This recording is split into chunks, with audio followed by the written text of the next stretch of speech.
wadadani oo in muddo ahba burbursanada ayaa waxa xilligan laga wada hawlo shaqo xawliya oo dib loogu dayactirayo jidka isku xidha xaafadda Sheekh Cali Jawhar iyo magaalada Boorama waxaana dayactirka dib loogu hagaajinayo jidkani muhiimka qayb weyn ka qaadanaysa isla markaana gacanta ku haysa dawladda hoose degmada Boorama waxaana maanta socdaal kormeer ku soo maray hawlaha shaqo ee xilligan ka socda jidka duqa degmada Boorama Saleebaan Xasan Xadi waxaana ugu horeyn maayirka degmada Boorama halkaasi warbixin uu ka dhageystay isla markaana si qoto dheer uga waramay hawlaha shaqo ee jidkani injineerka dawladda hoose ee isagu gacanta ku haya wadadii Sheekh Cali Jawhar road wadadan waxa isku xidha xaafadda Sheekh Cali Jawhar iyo magaalada inteeda kale wadadan waxay ku dhacay maxaydaanay deterioration wax la yiraahdo googo fara badan waxay caqabad ku noqotay inay degmada Sheekh Cali Jawhar ay ka xidhnaato magaalada qaybteeda kale marka faliilaahi alxamdu gudoomiyaha iyo maxaydaanay councilka dawladda hoose waxa noo suura galay inaan maxaydaanay maanta dhigno labadii laayarba wadadan cabirkeedu waa 500 mitir waxaan dhigi doonaa laba laayarka hore waxaan dhigaynaa 1.7 liter per square meter laayarka dambana 2 liter per square meter waa wadadeedu aad u sareyso duqa degmada Boorama Saleebaan Xasan Xadi oo isaguna goobtaasi ka hadlay ayaa waxa uu hoosta ka xariiqay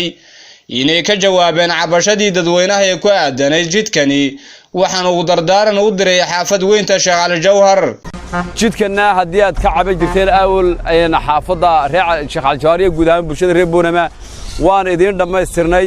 baahidii aad ka cabanayseen waanu ka jawaabnay waana waajibna saaran idinkana waxa la idin farayaa inaad ilaashataan oo laga ilaaliyo biyaha wasakhda leh ee lagu soo dareerinayo in laga ilaaliyo loo baahan yahay waa wadaha halbowlaha runtii biyahani dhibaato u keenaan dadkeenu ma qiimeeyaan biyahaas dhibaatada leeyihiin laakiin waxaan uga digaynaa inay dadkaasi dhibaateeyaan cidda biyo ku shubta ee la ganaaxo hadhow yaana soo caban wadada dhaqaalaha galay dhaqaalahaasuna wax fudud ma aha runtii dhaqaale badan baa naga galay runtii waxaan rajaynaynaa hadduu Ilaahay dhaahdo wadada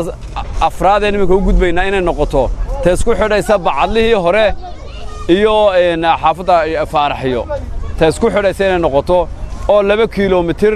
iyo badh ah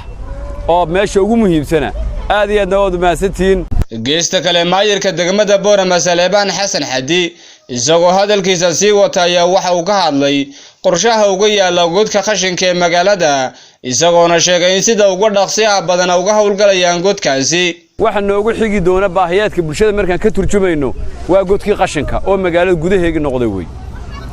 waad ogtiin qashinku dhibaatooyinka uu leeyahay waxaan rajaynaynaa